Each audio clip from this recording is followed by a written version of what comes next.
And 3, 2, 1. Let's play this.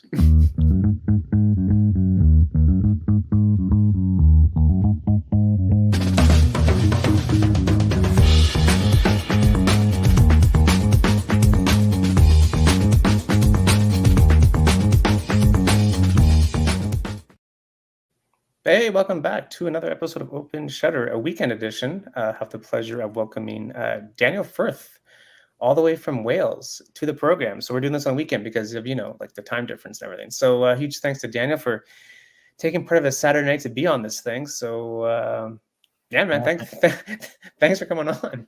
No, thank you very much for having me. How's Wales on a Saturday night? Little bit dull around here. Is it a Flintshire, little where bit I dull? live, it's there's no big city here, so it's all Yeah, very spread out. And there's we were just talking offline about that and how about pitching us here in Toronto, like why should we come out to Wales? I think people like visit London and like Scotland and all that, but I think people overlook Wales sometimes. They don't really I think think about it too much. I think Wales gets overlooked a bit, A little maybe bit. when looking at the UK as a whole. But Yeah. there's a Yeah. lot of beautiful places here. The scenery is very nice, Yeah. and Yeah. the south as well. You've got the kind of the big cities, Cardiff and Swansea and things like Right. that. Yeah, and And, Wrexham, let's not forget. We were just talking offline about Wrexham and yeah, fellow Canadian Ryan Gosling putting it into, or sorry, Ryan Reynolds, not the other Canadian, got Ryan too many Reynolds. Ryans over there. There's a lot of Ryans in Canada, man. A lot of Ryans in Canada. That's what can I say? But Ryan Reynolds putting Wrexham on the map. But yeah, Yeah. man, thanks again for coming on. So I guess maybe for what do you want people in Toronto, Canada to like know about you? Oh God, where do you start? I know, right? Who are you and Yeah, what do you do? yeah. So I've been doing photography since I was about 16, and I'm Yeah. 30 now. Okay. And 14 years. yeah, well, I say doing photography. I bought I bought my first DSLR at 16, and I Right. was kind of lucky enough that a friend of my parents was a retired photographer, and he kind of showed me the ropes and took me to a place that's near us, like a motor sport racetrack. Yeah, and he kind of showed me how to use my camera. My first lesson in photography was about shutter speed, and Mm, he taught me all about panning and what happens when you dial the shutter speed down and up and yeah. whatnot. Yeah. But very, very early on into me owning a camera, I was fortunate enough in some ways to be able to make money from it, because a friend of my mum's was getting married, and I can't remember exactly what the story was. Like the photographer let them down, or whatever it was, Oh, and there I was with my professional yeah. camera. That was Daniel, 16-year old. you got a camera? You must know what you're doing. Exactly, and those are back in the days where Man. people actually owned compact cameras, because the Yeah. cameras on their like smartphones weren't very good. So Yeah. if you had a DSLR, that was a professional camera, you know. Yeah. So I photographed their wedding as a total novice, really, and yeah. So that when she was showing photos to her friend who was getting married wanted me to do their wedding in a few Right. months' time. So I was really quite fortunate, although I wasn't very good, I must say. I Yeah. look back at the photos and cringe. And yeah, I was fortunate to be able to make money from photography Yeah. early on. But what I kind of Interesting. discovered is, like we were saying offline, the more I kind of uh, saw photography as a job, the less I enjoyed it. Yeah. And I think in some ways I got kind of quite arrogant with photography, and like the Mm. camera wasn't coming out of the bag unless somebody was paying me to shoot something. Mm. You And had to then be what I kind paid. of exactly, and then I Yeah. kind of realized this isn't really why I took up photography. I Yeah. bought a nice camera to kind of explore this kind of art form that I like, and Yeah. then I wasn't doing it because the kind of work stuff was getting in the way, and mentally I was having a hard time kind of Yeah. separating my stuff from the work stuff. Yeah. So Yeah. I did do photography for quite some time alongside my 9 to 5 job, Yeah. and yeah, gradually kind of edged myself away from doing that and stopped Yeah. advertising myself as a wedding photographer and events photographer. Mm. and took more of an approach that I'd kind of enjoy it for myself. And Yeah, it's important.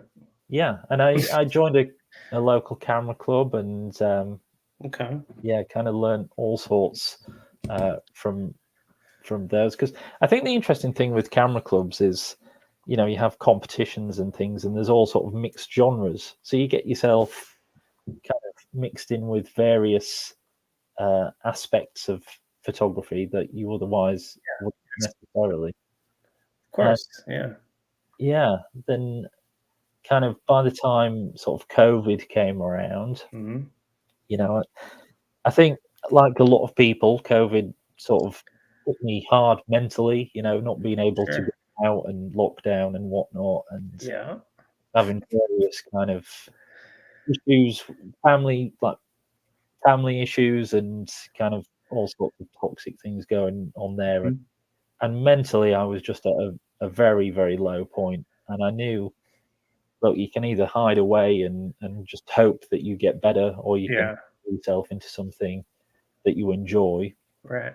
And I took the decision that I would sign up to a university course in photography, because photography gave me energy, and I thought that would be my kind of therapy, really. Yeah. Yeah. Well, it's good. It's good. It's good that you did that, right? Yeah, I mean, I've, you know, historically, when I've wanted to kind of pick myself up, I've gone out somewhere and shot something, because I think, um, you know, there's always that. I don't know that. Well, you had Rob Jemmett on a Yeah. few weeks ago, and Hmm. he said it was like a therapeutic thing. I can't remember the word he used, Yeah. but like meditative, I think maybe Yeah. he said. Meditative. Yeah. Yeah, and you know, that really chimed with me, because that's kind of how I felt. You know, you're just sort of doing your thing, shooting whatever you're shooting, concentrating on your camera, you're framing your shots, whatever it is. Yeah. You can kind of like be half in a moment, half kind of You get concentrating into it. on. Yeah. You get into like a flow state. Yeah, You get into that flow state where like time just basically like vanishes, and yeah, exactly. and then you look Yeah, up and it's like 3 hours later. It's like, whoa, what happened? Where did I yeah. go? Like, It's suddenly dark. is this Inception? Like, what's happening? Right. So, Yeah, but and then it's true. Yeah. you also kind of get that sense of achievement when you come home and you've got, you know, you stick your SD card in your Yeah. laptop, and you know, you've got a few good shots that you're really proud of. You always get that boost afterwards as Of well. course. Yeah. It kind of keeps it going, right? Because it's hard to get like really good shots every time, but I think the more that people have a habit of just like doing it, like more of like the process versus like the result, I think it goes a long way over the course of a time where you're just gonna see like improvement over 3 months, 6 months, a year. You Yeah. want to take the long form approach because it's hard to like every time you pick up a camera, it's like I need to get amazing shots today, or else Hmm. like I suck. You go on Instagram and everyone's having these crazy photos. It's like why am I not getting these things? And it's hard to like because when you start comparing, it's hard to kind of like keep the mojo going when you're not getting the same thing, right? So Yeah. Yeah, I think well, that's interesting, because I always kind of saw that as a challenge. When I saw a mm, really nice shot that I liked, you know, I'd kind of want to one up that, or kind of get as close to that as right, possible, yeah, you know. like that, And yeah, yeah, I kind of look at it in sort of a technical way, and how did they yeah, do that? You know, right, how can I do that? yeah, And yeah, you know, a lot of them, especially the pros who are kind of like, you know, very specific to that genre that they're shooting. mm, You know, you'll never necessarily beat them. You know, but it's nice to kind of look at it as a kind of source of inspiration, yeah. um, for what you could do. Well, it's a good way. I think that's a really good way of looking at it in terms of like a challenge, not like competition. I think those are two separate attitudes, right? Competition is like it could be negative if you see it that way, but Hmm. a challenge is more of like like inspirational, in a way, Yeah, and the way that you look at it. I think that's a little bit the separation between Mm, like the commercial aspect of photography, doing it professionally, right. and the hobby aspect. Yeah. You know, I think in the when you're doing it because you're enthusiastic about photography, you can look at Yeah. it more of a, more in more of a positive way. Yeah, 100%. There's no kind of harm to your ego in someone else taking a good picture. Yeah. Whereas if you're doing it in a professional capacity and someone in your local area takes better wedding shots than you, Right. then Then it's that's a problem, Yeah. Yeah. Interesting. True, man. It's true. How did you work? How did you work with the clients then? Like, how did you find working with clients usually? Were they nice to you? Were they demanding? You had like deadlines and stuff, and I think the major advantage of being younger when you start off is people are a lot more. They give you a lot more leeway. If you've got a face of a 16-year-old, 17-year-old, 18-year-old, right. they're probably not expecting the best quality Yeah. results. So But it's their wedding. yeah. But it's their Well, wedding. yeah, but I guess It's funny, it's all, perception, eh? yeah, Perception is such a funny thing sometimes. yeah. Well, I suppose, at the age of 16, 17, 18, I wasn't Sure. charging big prices to shoot Yeah. weddings, so I think, it kind of depends. If you're gonna pay £2,000 for a photographer, you expect the best possible Sure. quality. Yeah. If you're paying £500 for a photographer, you're not expecting the Yeah. best thing. You just want your wedding day documenting, so you've got Yeah. those Interesting. photographs for the Interesting. future. Interesting. And Perception. Eh? as a young person who didn't really have much of a portfolio, it was kind of very easy to kind of break that lower end of the Yeah. um, of clients not necessarily wanting to spend loads and loads and Right. loads, but Right. wanted their wedding day documented. So people generally were not. I mean, it's a mixed bag, isn't it? You're always going to have the ones that are a little bit difficult to work with, Yeah. but Yeah. on the whole, I've been lucky enough to work with some nice clients and a lot of repeat customers as well, who Nice. That's you always kind of good. you kind of get to build up a relationship with people, and they're That's the always only good. ones that I deal with now. Like I don't advertise myself at all as a any sort of commercial photographer. So it's only the people I know and have worked with before that Yeah. I take work from now. Yeah. Were you happy with your shots that you took during over the course of these weddings? Did you like them? Oh yes, Yeah. certainly at the time. I mean, I think the very early ones, when I look back now, I'm a bit, that wasn't great. I'd have done Yeah. this differently. But I think you're always going to think that. Of course. Yeah. Certainly at the time, I massively enjoyed it, and thought the quality was pretty good. Yeah. Yeah. You ever go back to your old photos and even on even your own personal stuff and it's I like it, I don't like it, that could done that better. It's kind of like that growth thing, where you kind of see the growth of it. Yeah, yeah. It's always interesting seeing that growth. I think there's a certain point, where I can go back so many years and I'm totally fine with that. When I go back to the very early stuff, I Yeah. kind of cringe a little bit and go, "Oh no, that's not very good." I'd do that totally differently. I mean, there's always things that I would do differently, but Yeah, we there's all some do. things where I'm like, All do, yeah. All do. but I was still in the process of learning. I mean, we're always in the process of learning, I guess. But Always. I was Always, in man. the early stage of that learning curve. Yeah. So those early ones, you know, the, So what'd you the, shoot when you were just starting? Just around town kind of thing? yeah, well, yeah, like I said, I did the kind of race circuits, which I loved because I like cars and Nice. motorbikes and things Yeah. like that. So Right on.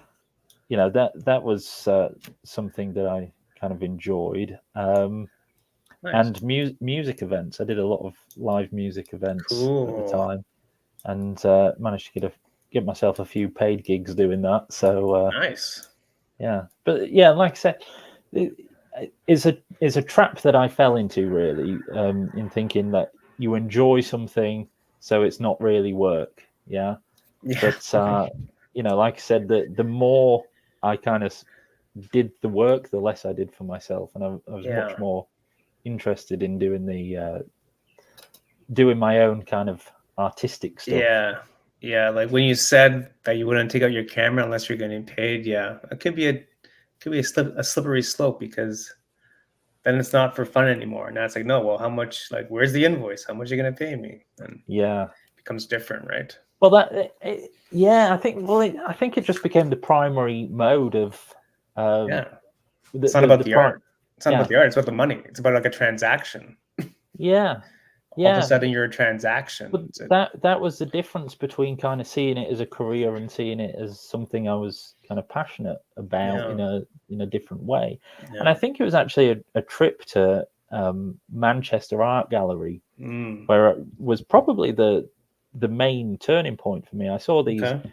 backlit photographs by an artist called Emily Allchurch, Okay. and they were just stunning. They were based on, I think it's called Tokyo Story, the project, Yeah. and it was based on these old Japanese paintings. And she'd made these, I think there might have been like mixed media photographs and paintings, and they were just so stunning. And you just think that, I don't know, it just blew me away when I looked at it, and it kind of changed my whole outlook on Mm, photography at that time. interesting.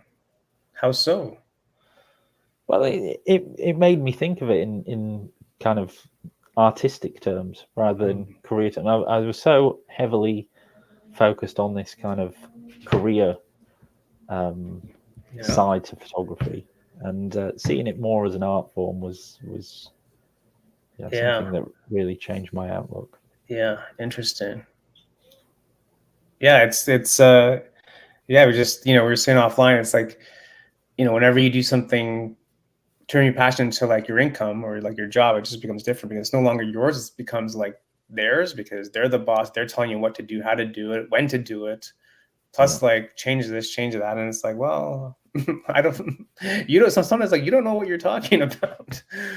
yeah, you know, yeah. That's the thing when you've you know, got kind of one vision of how it should yeah, be, but the yeah, person paying the bills has yeah. a You got to different do. vision. They're the You customer. You know, got to do it. Meanwhile, you're thinking it's like, this is horrible. I don't like this. yeah. I don't know what Yeah, you're I mean, doing. I had one yeah a modeling shoot that I did, and Yeah. I I was kind of incorporating other elements to the shot, and I was going through the editing, and she goes, "Oh, wouldn't it be good if you edited this in the picture?"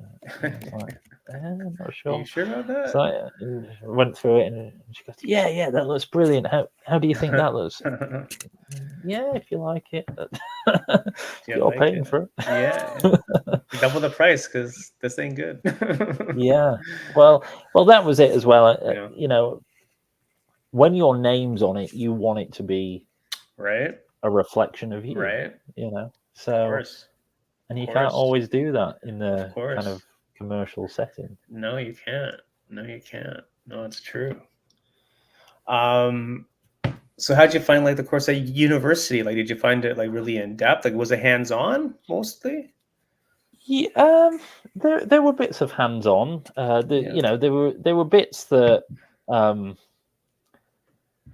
the thing that I enjoyed most about it was the darkroom stuff, because I didn't really Hmm. have much experience with the darkroom, and Yeah. that kind of really was something that I was keen to learn. I've always been sort of interested in the history of photography. Okay. During lockdown, I'd actually done some wet plate collodion uh, photos, Yeah. and What is that? so it's like this 1850s um, method of creating photographs, You have it on and on your Instagram? uh, possibly if you scroll Okay, back far I'll enough. show it. I'll show it. You um, got me. We can kind of keep going back, eh? yeah, keep going. In fact, there'll be a video. Uh, Maybe go up slightly. I think Yeah. there's a video. Is it a real? It could be a reel, yeah. Let's see. I'm just curious.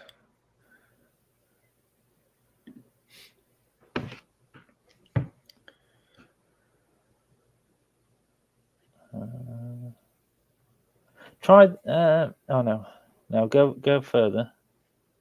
Yeah. the I don't know, maybe a bit further. Yeah, I think that's too far. I'm not sure, to be honest.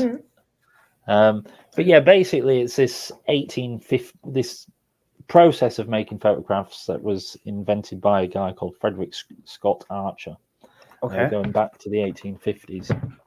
And basically you pour collodion on a glass plate and you sensitize it in silver nitrate, and then you can take photographs from there by putting it in a plate holder and putting it in the back of the camera. Whoa. Now, the thing with wet plate collodion is it's more sensitive to UV light than it is to light that's the red side of the spectrum. So if you shoot in the morning outside when there's more UV, your image is more overexposed, and if you shoot in the evening, it's less, more underexposed. So it's very hard to meter for wet plate collodion. Really? I think I found something on Mr. Google here. Yeah. Is this it? Yeah. Wet plate collodion process. That's it. Yeah. I've never heard of this before. Yeah. Well, it's kind of like it comes. So very early in photography, you've got daguerreotypes and calotypes, haven't you? And it's kind of the next stage in the evolution of photography. Wow. And they can be done sometimes called tin types because they can be done on tin or aluminium, but often on glass called ambrotypes. Interesting. But it's both the same process whether it's done on tin or glass. Yeah. And basically during lockdown, I was going around my house cutting up old photo frames, cutting the glass and using them as the plates for my that's awesome. collodion shots. And that's awesome. I don't know if it's the same in Canada, but for some reason at the very early stages of coronavirus, people were buying up toilet roll, so there was a toilet roll shortage. There was here too, bro. And so I had some toilet roll in the house. So one of the first things that I photographed with this process was a stack of toilet roll. No way. No way. Yeah. And it was on this kind of old photo frame that I'd cut up, but I'd not cut it neatly, and there's a big nick in the in the glass. So it is. I'm sure it's on my Instagram somewhere. Let me. All right, let me try to wet plate collodion. Never heard of it, but hey, you learn something every day, man. That's it. Well, I got very interested in that while I was at university, and I kind of got interested in kind of all sorts of different processes, and I think I felt a little bit disillusioned at some points, because you can go out and you can sort of take a fantastic picture of a car or a fantastic picture of a deer or a fantastic portrait or whatever it is, and you come home and you're very proud of it. But then what next? What do you do with it? What do you do with the actual photo? Yeah, it goes on Instagram. You might submit it to a website or a magazine or something, but it doesn't mean anything, in the grander context. Interesting. Okay.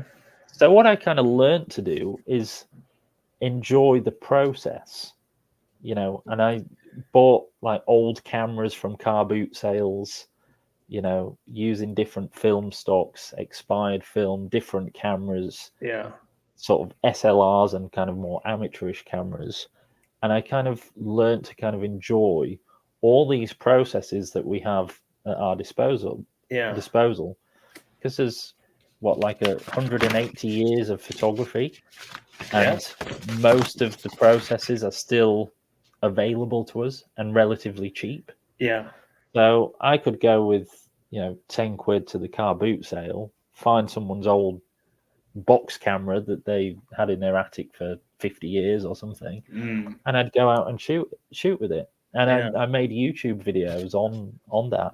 Nice. Shooting with like an old box camera at a 1940s weekend. Nice.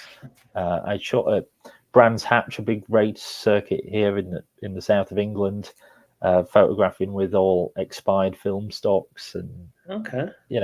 All sorts of things. And I've actually got more coming up. There was this format called disc film that was sort of discontinued in the 1990s. Disc film? And yeah, and it was basically a film on a rotating disc, and the resolution was terrible. They were tiny, tiny frames. And What? I managed to get an expired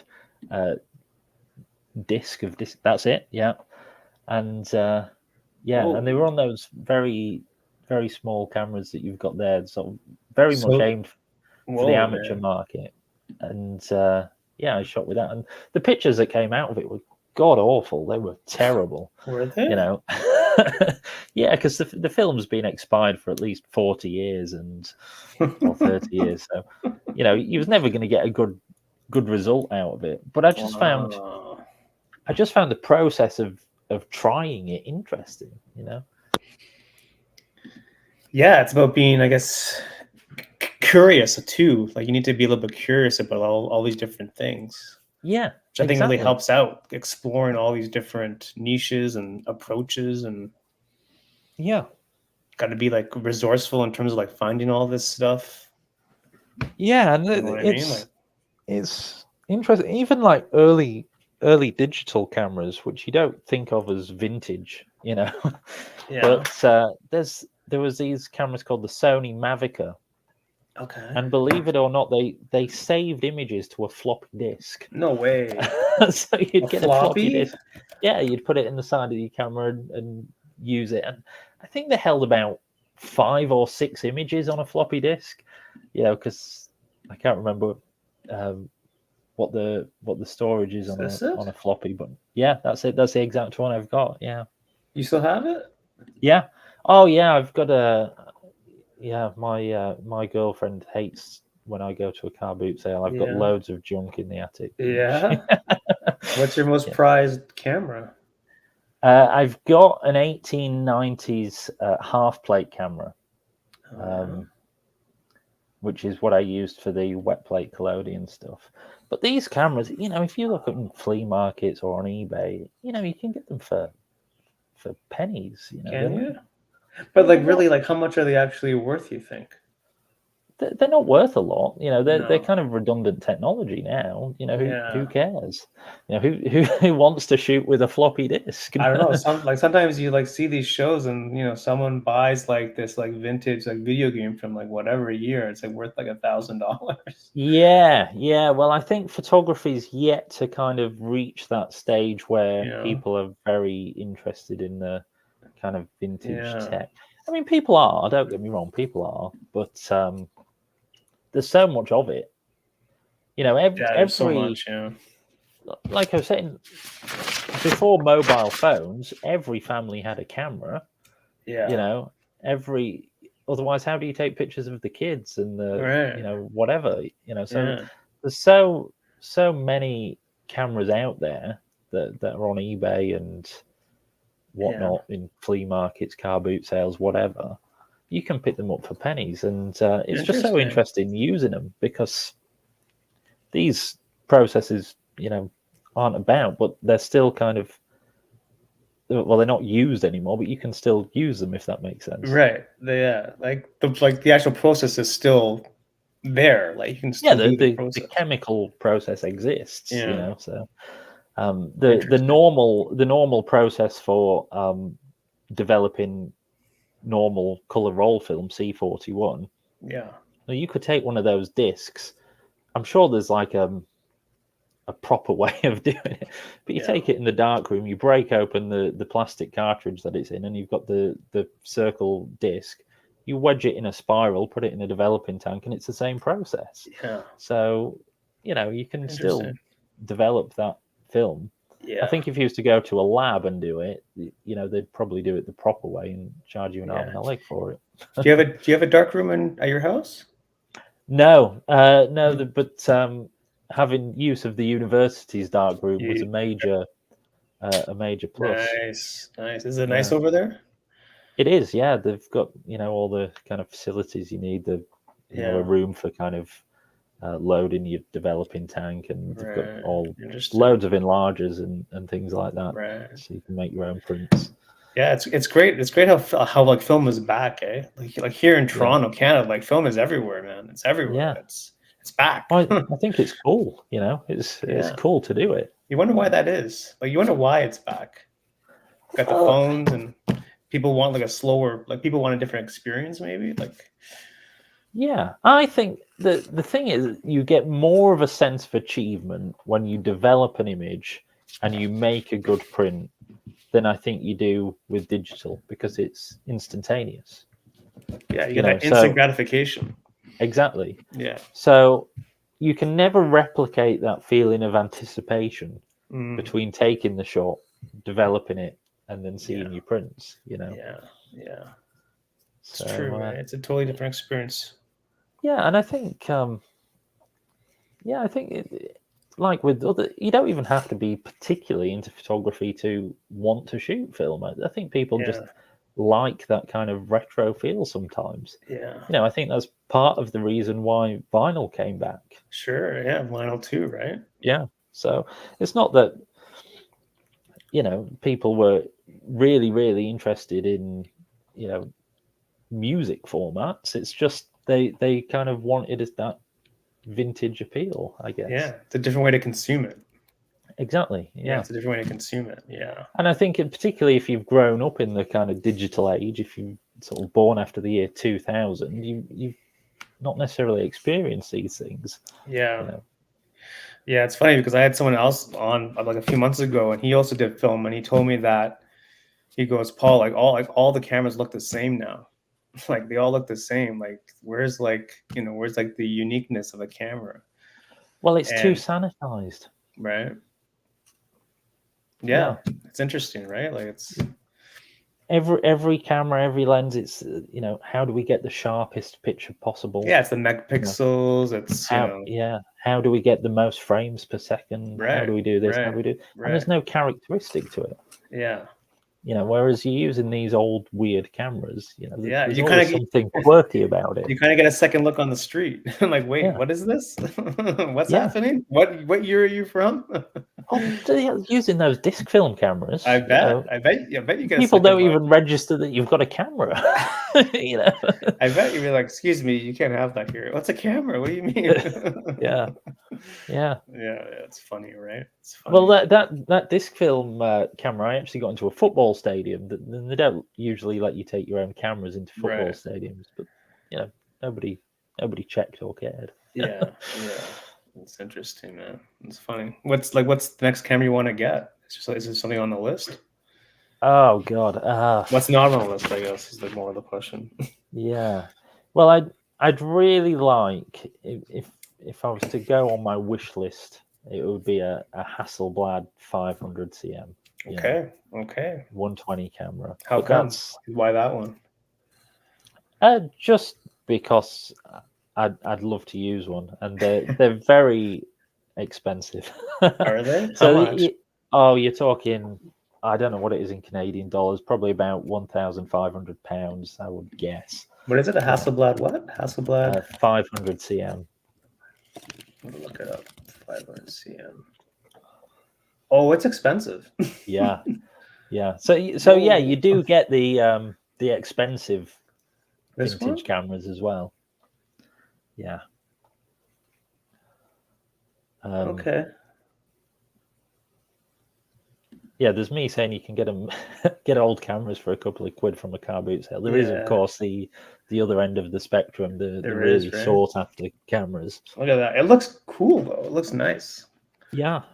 It looks sexy almost, I'd just love to use one, and having a kind of 120 SLR, the kind of quality that you could probably get from one of them. Yeah, interesting. Hasselblad, man.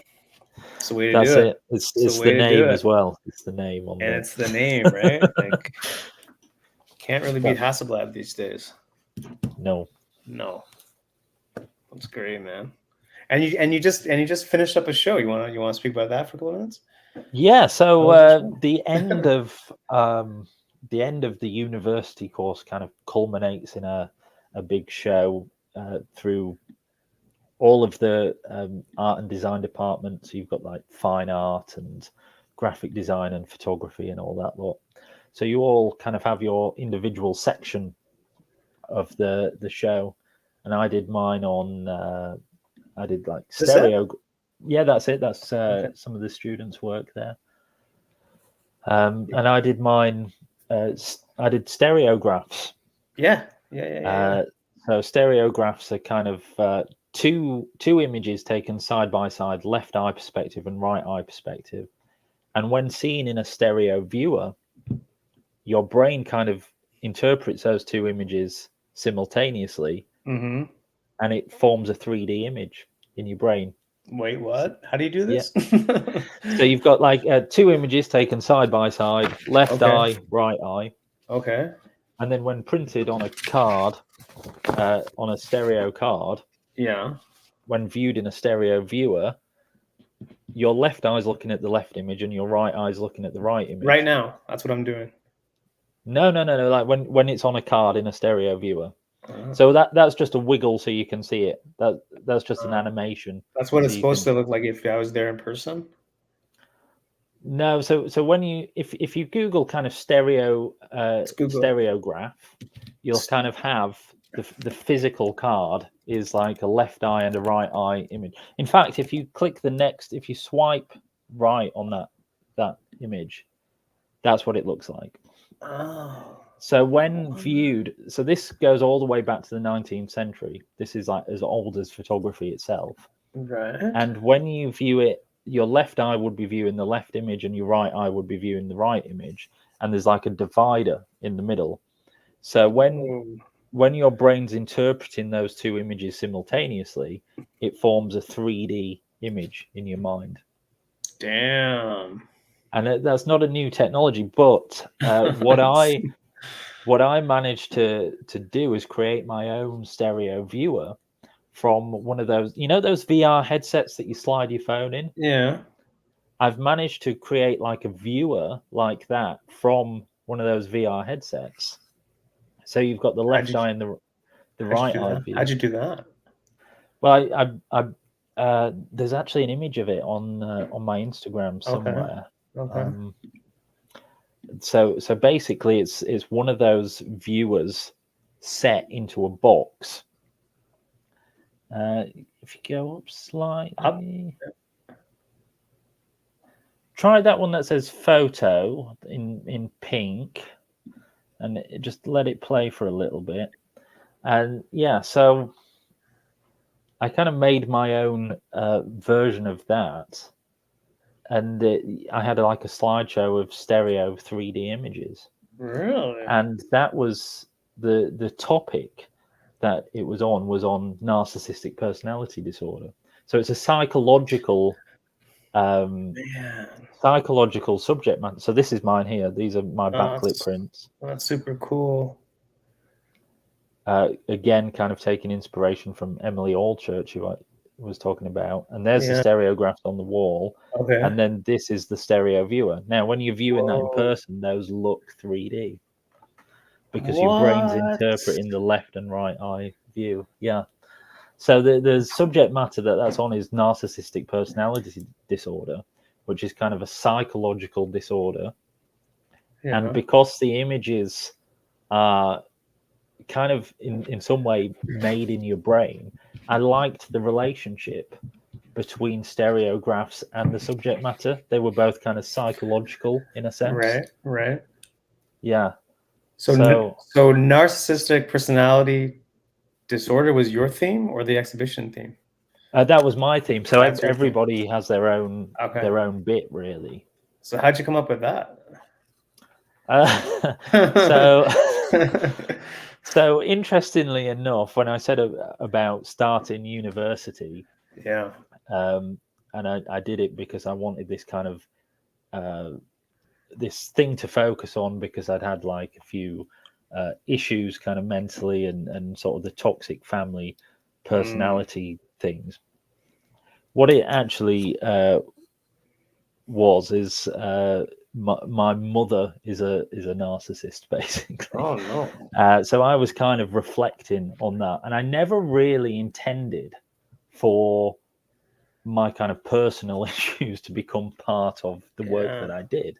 Right. But it was kind of a self-reflective thing, and narcissism, I think, sometimes is misunderstood as vanity. Mm. And I think the reason why sometimes we misunderstand that is if you look up narcissism in art, Okay. you'll come up with pictures by paintings by Salvador Dali, John William Waterhouse, Caravaggio, and it's Right. always this guy staring into some water, seeing his own reflection. That's the one. That's the Caravaggio one that you see there. So, and the reason why this is because the word narcissism comes from the Greek myth of Narcissus, and Narcissus is a guy who falls in love with his own reflection and can't tear himself away from it. Oh, And really? eventually he withers away, and that's where we get our word narcissism. But narcissism is a psychological disorder that isn't just being vain. It's like a deep disregard and no empathy for other people, and an inflated sense of one's own self.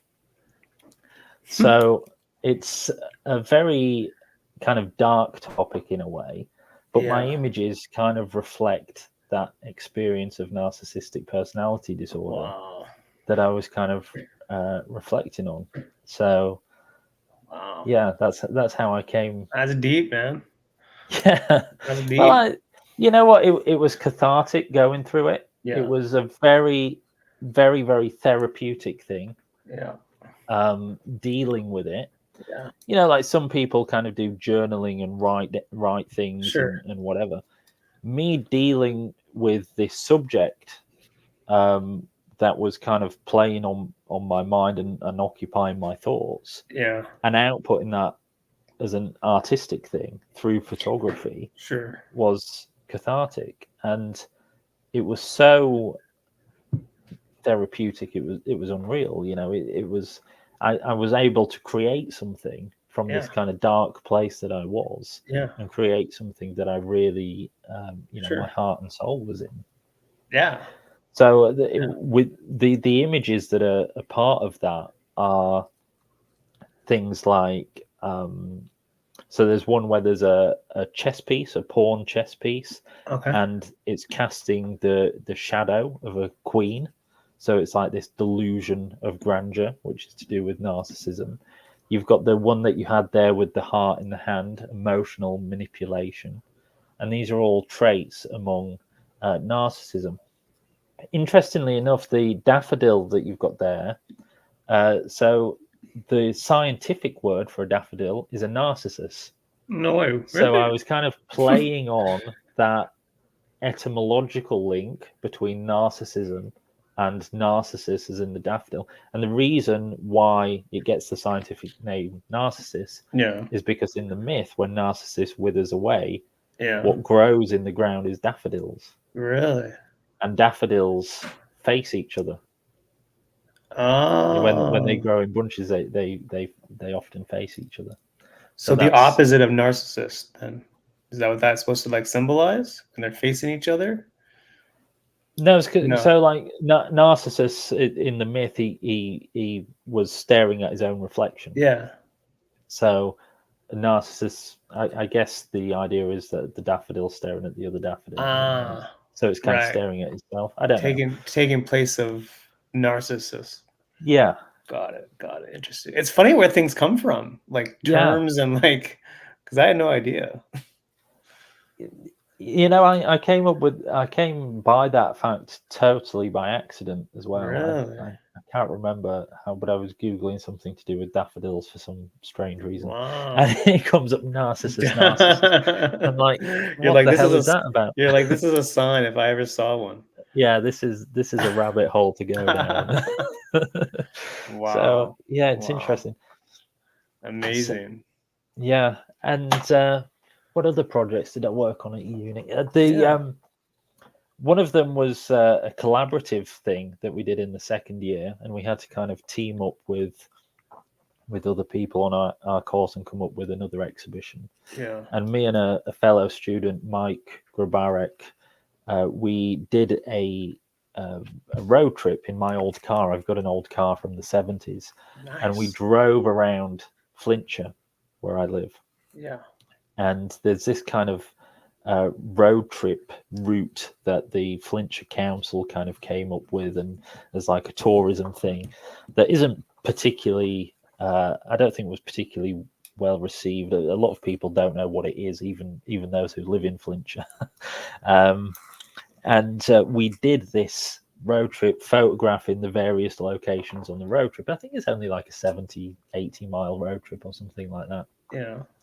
And we got permission off of Chester City Council to park our car in the middle of the town, and we vinyl wrapped all the windows on this old car and That's printed awesome. the images and had them printed around the car in the windows. That's awesome. And on the rear quarter window, Mike is from Poland, right? Okay. And we did like our artist's statement on the rear corner window. Right. And underneath were our names with the Union Jack, my name, and the Polish flag, Mike's name. So it kind of looked like a rally car in the way it was set up. You know how they've got the flags and on the rear quarter. So yeah, I think that's on my Instagram somewhere. Yeah, I was trying to find it. Well, what was your artist statement? It was about like exploring the beauty of Flintshire and the towns man. and things. Yeah, I want to say it was probably March. March. Was it March time 2023? It would have been. Is that it? Taxi? No, that's Mexico. That further down.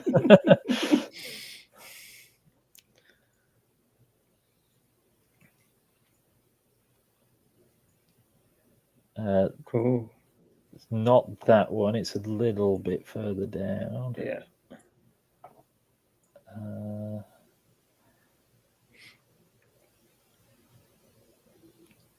I like that shot, by the way. I like that. That's cool. Oh, thank you. That's my Scalex trick set. Yeah. That's a cool shot. I like that.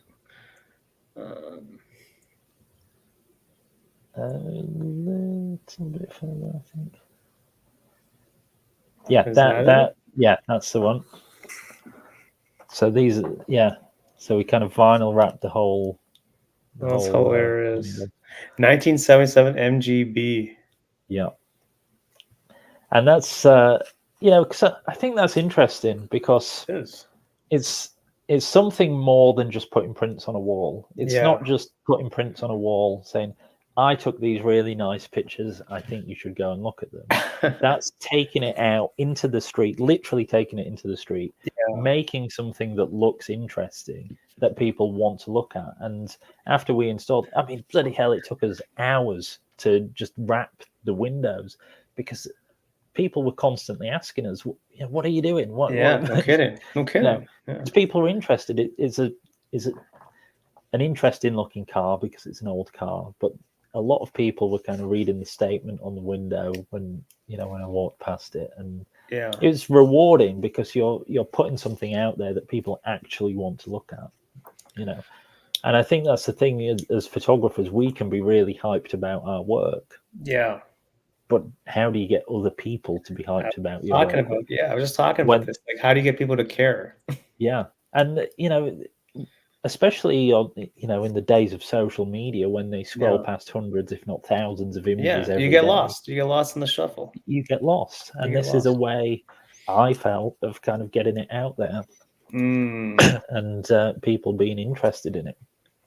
And then interestingly enough, after this, I did the NC 500, the 500-mile road trip in the north of Scotland. The North Coast 500. Beautiful scenery. If you're coming to the UK, I gotta come, man. I gotta come and check out this car. If you get the chance to go to the north of Scotland, absolutely do it. It's beautiful. And this road trip, the NC 500, is a big kind of tourist thing. that they've got going on there, and it's me and a few mates. We'd been talking about doing it for years, and we actually did it. And I did it in this old car, and I was lucky enough that it didn't break down, because it does break down quite often.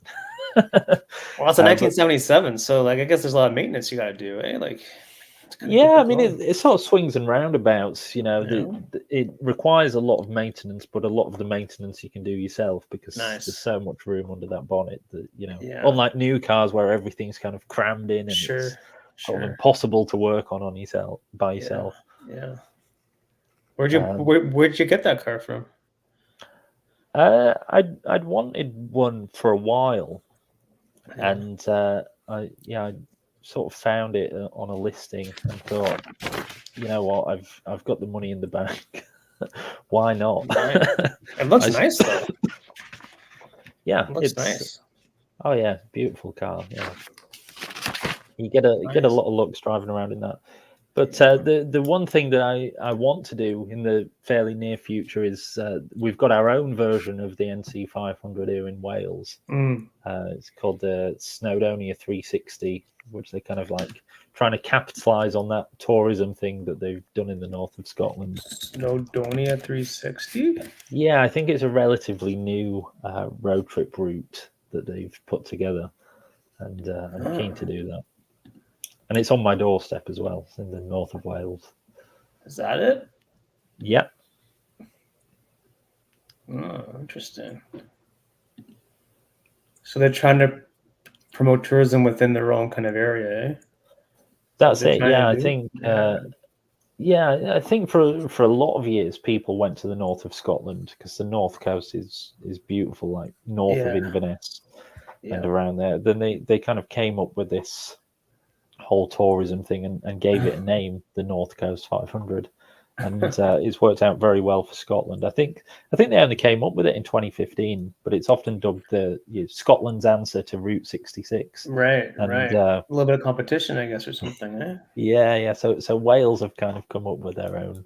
Yeah, don't forget about Wales, guys. Don't forget about Wales. Don't forget about Wales. Well, I'll let you know. I've not done this route yet, but I'll let you know.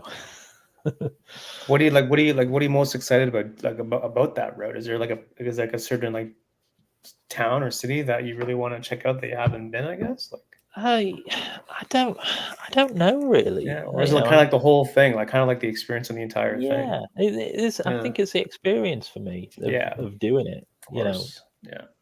And Snowdonia is a beautiful area. Beautiful natural landscapes. Yeah. No, so you just know wherever you go, it's going to be. You're going to get something. From a photographer's perspective, if you like landscape photography, you're going to get something. Yeah, I think it's important to like kind of explore your area, because I think we get kind of complacent because we live here, and it's like, well, why do I have to explore here? I live here. We always want to like leave the country and go somewhere else, and even like where I live, like I don't like there's not really a good job for tourism to explore where I live, because no one really has no ideas. People find out through other people sometimes. Yeah. Well, that's it, and we kind of forget about where we live. Exactly. If you live at the seaside, you don't go on the beach. You never go to the beach. Exactly. Yeah. It's like, and then someone comes to visit. It's like, I haven't been to the beach in 6 months. Like, what? Yeah. So you live here. It's funny. You kind of like take it for granted, right? Yeah, exactly. You know what I mean? So you plan that to do this year, next year? When do you think you're going to do that? Yeah, I think late this year. I've got some time. Yeah, but maybe kind of October time. Okay. How's like the fall over there in Wales? Is it cold? Is it blustery? Like it's like nice foliage, like leaves changing color kind of thing? Yeah, Wales has very changeable weather anyway. It's we've had about 30-degree heat for the past week, and it's chucked it down with rain today, although it's sort of the end of June. So it can change like that. So it shouldn't be too bad. It shouldn't be too cold. I'm thinking like vast landscapes with like foliage and like trees changing color and all that kind of. Yeah, because that's what we have here, right? So Yeah. But I don't know over there. No. Oh yeah. Yes. It's kind of same over here. Yeah. October's maybe a bit early for sort of the autumnal colours, but I suppose end of October. Yeah, maybe. Okay. That's Yeah. good. That could be really fun, man. See a lot of cool Yeah. stuff, you know? Yeah, well, when I did the NC 500, it was a real kind of challenge because I'd not done much landscape photography, Yeah. and you're surrounded by nothing but landscapes there. Yeah. So Yeah. I really got to hone in my skills on landscape How do you photography. shoot it? Like what's like? Do you have like a certain like approach to it that you do? I don't know. I'd say generally I have all the consistency of a compass in a room full of magnets. I do it differently every time. I'm I do whatever so I feel like. I've got such an eclectic Yeah. approach to photography, even in terms of like subject matters and what I shoot. I mean, Yeah. I have an enormous respect for people who can, to put it in marketing terms, find their niche, and do their thing, and they only shoot portraits, and they only shoot music events, or they only shoot football matches. Mm-hmm. I have an enormous respect for that, but I'm never loyal to one genre. I'm very much Yeah. a photography whore. I'll photograph Yeah. anything. Sure. Yeah, I don't know. Like the niche is important if you going back to like making the money aspect. You probably want to have a niche, but at the same time, you still want to try different things. You still want to like buy old cameras and buy old equipment and just kind of play around and kind of like push yourself a little bit, because it kind of gets boring doing the same thing over. Like even if you have the niche, but to do the same thing over and over again, it gets a little bit boring. But that's just, I'm speaking from like personal experience, you know. Yeah, well, yeah, I feel that, and that's why I do the work with the old cameras and put together. Exactly. I haven't put together a YouTube video in a while actually, but I'm gonna do a new series of YouTube videos because I've been shooting some things, and I'm always recording bits on my phone and things like that. So I think I've got content to put a few videos together. Is your YouTube Daniel Firth? Daniel Firth, is it Daniel Firth or Daniel Firth Photography? I'm not sure. There's a lot of. I'm trying to find your YouTube and show it to people. Oh yeah, found you. Yeah, man, you should definitely do that. I think there's a lot of interest in that. Mm-hmm. Go check them out. And how has the response been so far with your other videos? Like, I get kind of low engagement on those. I'm not big on making loads of YouTube videos. yeah, But people who kind of follow me on the Instagram and things like that, they tend to like them. Sure. Between like the reels and the stories and all that stuff. Yeah, exactly. Yeah. And TikTok is something I've TikTok, been doing. it's everywhere. Yeah. You gotta be everywhere these days, man. Everywhere. Oh, I know. If not everywhere, you're nowhere. Endless task. And it's a full-time job. It's a Yeah. full-time job, just posting, tagging. Yeah, that's capturing the 1940s on a box camera. That's the one I was talking about earlier. Yeah, for sure. Love it, man. Love it. Well, we're slowly up against the hour, so I just want to say thanks for coming on, man. Hopefully, you enjoyed this thing. Yeah, absolutely. Thank you for Do you have any having me. final thoughts, advice for people out there? Just do whatever piques your interest. I would say, whatever it is that you enjoy doing, do it. Yeah. Screw everyone else. Yeah. Don't get too bogged down in the what's gonna please everybody else. Do whatever kind of satisfies your need as a photographer, I would say. Like that. Listen to Daniel. And what's the best thing about Wales? Oh gosh, the people. You've got to say that. Yeah. Are they better from people from London and all that? Oh, much more friendly. Much more nicer. People in the north of Wales will actually speak to you. Nice. I'm coming then. I'm coming. Yeah.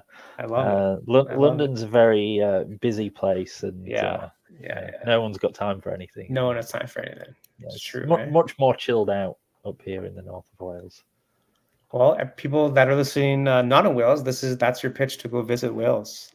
And if you're in Wales and you're in Flintshire, go check out Yeah, Daniel. come say hello. We'll have a beer. Yeah, he's got some cool stuff to show you. Yeah. For sure, buddy.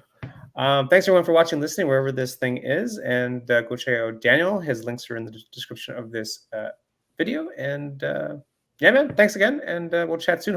Love to have you back on at some point. Yeah. And we'll see you next time. Peace. Yeah. Thank you for having me. See you later. Peace.